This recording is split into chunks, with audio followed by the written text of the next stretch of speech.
ప్రైజ్లో ప్రతిరోజు పరిశుద్ధాత్ముడితో కలిసి నడవండి అనే ఈ కార్యక్రమంలోకి మేము ప్రేమతో ఆహ్వానిస్తున్నాం.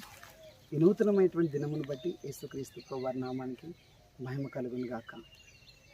నువ్వు ఎవరిని ప్రేమించినా వారిని దూరం అవుతున్నారా? నీ జీవితంలో అందరి చేత ద్వేషించబడుతూ అందరి ప్రేమను కోల్పోయినటువంటి స్థితిలో ఉన్నావా? ఎవరిని ప్రేమించినా వారిని అపార్థం చేసుకుంటూ స్నేహితులైన, రక్త సంబంధులైన, నీ చుట్టూ ఉన్న వారందరూ కూడా నిన్ను విడిచిన స్థితిలో, ఎవరు ప్రేమలను పొందుకోలేని స్థితిలో, ఒక కృంగిన స్థితిలో నువ్వు ఉన్నావా? ఈరోజు యేసుక్రీస్తు ప్రభువారు వాగ్దానం ద్వారా నీతో మాట్లాడుతున్నాడు. ఇర్మియా గ్రంథము 11వ అధ్యాయం 3వ వచనం. శాశ్వతమైన ప్రేమతో నేను నిన్ను ప్రేమించుచున్నాను. యేసుక్రీస్తు ప్రభువారు నిన్ను ప్రేమిస్తున్నా అని చెప్తున్నాడు. ఎందుకు ఎవరో ప్రేమల కొరకు పరిగెత్తి నిరాశపడుతున్నావు? వాళ్ళందరి ప్రేమలు అశాశ్వతమైనవి మాత్రమే. వారి ఎంత అందం కలిగిన వారైనా, పదవి ఉన్నవారైనా, గొప్పవారైనా, ఎవరైనా కానీ వారందరి ప్రేమలు యేసయ్య ప్రేమతో సాటిరావు. యేసయ్య ప్రేమ శాశ్వతమైనది. మనుషులందరి ప్రేమ అశాశ్వతమైనది. నీ భార్య ప్రేమించట్లేదని బాధపడుతున్నావా? నీ భర్త ప్రేమించట్లేదని బాధపడుతున్నావా? నువ్వెంతగానో ప్రేమించిన నీ పిల్లలు నిన్ను అపార్థం చేసుకుని దూరమయ్యారని బాధపడుతున్నావా? వారందరికంటే మించిన ప్రేమతో, మిక్కుటమైన ప్రేమతో యేసుక్రీస్తు ప్రభువుని ప్రేమిస్తున్నాడు. మనుషులందరి ప్రేమలు అశాశ్వతమైనవి, కానీ యేసయ్య ప్రేమ శాశ్వతమైనది. మనుషుల ప్రేమలో స్వార్థం ఉంటుంది, కానీ యేసు ప్రేమలో స్వార్థం లేదు. ఎవ్వరూ కూడా ప్రాణం ఇచ్చినంతగా ప్రేమించలే, యేసయ్య మాత్రమే ప్రాణం పెట్టినంతగా ప్రేమించాడు. కాబట్టి యేసయ్య ప్రేమను పొందుకోవడానికి ఆశపడం, యేసయ్య ప్రేమ వైపు తిరుగు. యేసయ్య, నీవు తప్ప నాకు ఎవరు వద్దు, ఇంకా నీ ప్రేమ చాలు. ఆయన ప్రేమ నిన్ను ఆదరిస్తుంది, ఆయన ప్రేమ నిన్ను బలపరుస్తుంది, ఆయన ప్రేమ నువ్వు ఒంటరిగా ఉన్నప్పుడు నీకు తోడుగా ఉంటుంది. కాబట్టి యేసయ్యని ఎక్కువగా ప్రేమించండి, యేసయ్య ప్రేమ వైపు చూడండి. ఆయన గొప్ప కార్యాలు నీ జీవితంలో జరగబోతున్నాయి. ఆయన ప్రేమ నిన్ను ఆదరిస్తుంది, ఆయన ప్రేమ నిన్ను బలపరుస్తుంది, ఆయన ప్రేమ నిన్ను ధైర్యపరుస్తుంది. యేసయ్య ప్రేమను సమృద్ధిగా పొందుకో. సిలువ దగ్గరికి రా, యేసయ్య వైపు చూడు.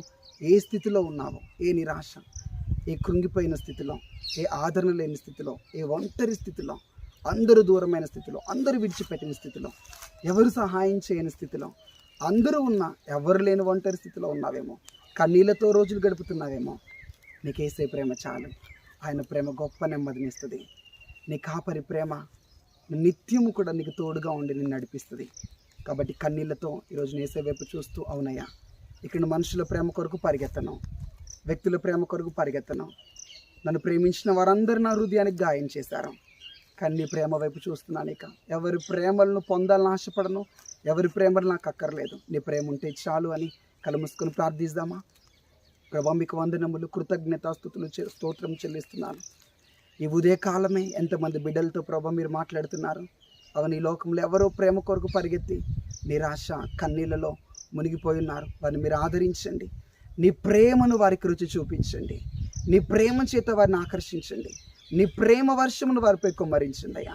అయ్యా, నీ కౌగిల్లో వారిని హత్తుకొనండి, వారిని ముద్దాడండి. నీ ప్రేమ చేత వారిని ఆదరించండి. వారి ఒంటరి వేళలో, వారి కన్నీటి పరిస్థితిలో తండ్రి నీ ప్రేమను కుమ్మరించి వారి గొప్ప ఆదరణను కలగచేసి ధైర్యపరచమని ప్రార్థిస్తున్నాను. మీ హస్తమును వారిపై చాపండి. ఈరోజంతా కూడా తండ్రి వారిని ధైర్యపరిచి, బలపరిచి, నెమ్మదిని కలుగచేసి వారు వెళ్ళే ప్రతి స్థలంలో, వారు ప్రారంభిస్తున్న ప్రతి పనులలో జయము కలుగును గాక, విజయము కలుగును గాక. నీ ప్రేమ వైపు వారు త్రిప్పబొట్టకు, శిలవ చేత ఆకర్షింపబొట్టకు కృప చూపి నడిపించి, దీవించి, ఆశీర్వదించమని, ముఖ్యంగా యవ్వన బిడ్డలు ఎంతమంది నిరాశలో ఉన్నారో వారందరినీ మీరు ధైర్యపరిచి, బలపరిచి, ఆశీర్వదించమని యేసు నామములో ప్రార్థిస్తున్నాం తండ్రి. ఆమేన్. Praise the lord. God bless you. ధైర్యంగా ఉండండి, యేసయ్య ప్రేమను పొందుకోనండి. ఇక మనుషుల ప్రేమ వైపు ఆశ పెట్టుకోకు, మనుషుల ప్రేమ వైపు చూడకు. నువ్వు యేసయ్యని ప్రేమిస్తుంటే వారందరూ నీ దగ్గరకు వస్తారు, వారందరూ నిన్ను ప్రేమిస్తున్నా అని చెప్తారు. కాబట్టి ముందుగా యేసయ్యని ప్రేమించు. ఆయన శాశ్వతమైన ప్రేమతో నిన్ను ప్రేమిస్తున్నాడు. God bless you. Praise the lord.